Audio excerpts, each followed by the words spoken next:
படிக்கும். என் பள்ளியின் பெயர் ஊராட்சி ஒன்றிய தொடக்க கப்பல் மலை வானவெளி ஒன்றியம் கடலூர். கப்பல் மலை வானவெளி ஒன்றியம் கடலூர் மாவட்டம். நான் இப்போது காந்தி பாடல் பாடவும். இந்தியாவின் தந்தை யாரே? மகாத்மா காந்தி என்று வேறு யாரே? இந்தியாவின் தந்தை யாரே? மகாத்மா காந்தி என்று வேறு யார்? அதன் வெட்டி அணிந்தவரே கண்ணாடி கையில் தட்டி கண்டவரே கண்ணியமாய்வார். கதர் வெட்டி அணிந்தவரே கண்ணாடி போட்டு கையில் தட்டி கண்டவரே கண்ணியமாய்வார். இந்தியாவின் தந்தை யாரே? மகாத்மா காந்தி என்று வேறு யார்? இந்தியாவின் தந்தை யாரே? மகாத்மா காந்தி என்று வேறு யார்? நாட்டுக்காக உழைத்தவரே நல்ல பெரிய ஏழைகளை மறைத்தவரே என்னுடன். நாட்டுக்காக உழைத்தவரே நல்ல பேர் எடுத்து ஏழைகளை மறைத்தவரே என்னுடன். இந்தியாவின் தந்தை யாரே?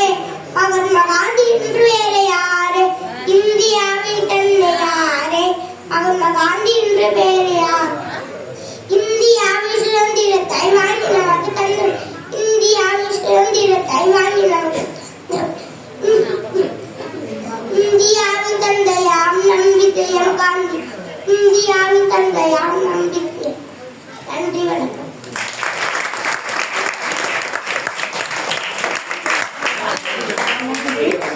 அடுத்ததாக 4ஆம் வகுப்பு மாணவன் ஏ அகிலேஷ் இப்போது உங்களிடம் பேசுவது.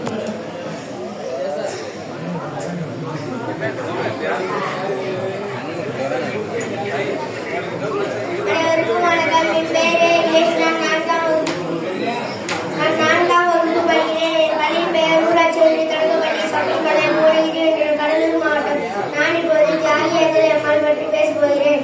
1890 கடலூரில் உள்ள புதுநகரில் பிறந்தார். இவரது தந்தை பெயர் முத்துமணி, தாயார் அம்மாள்.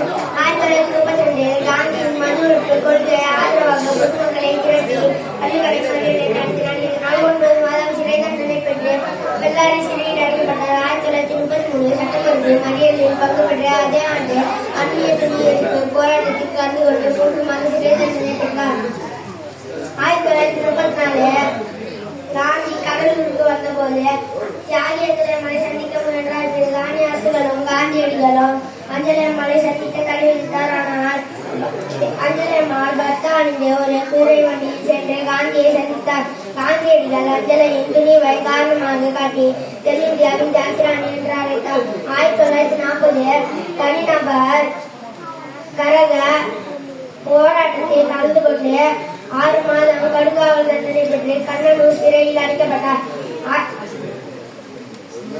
வெள்ளையனே வெளியேறிய போராட்டத்தில் கலந்து கொண்டு 1941-42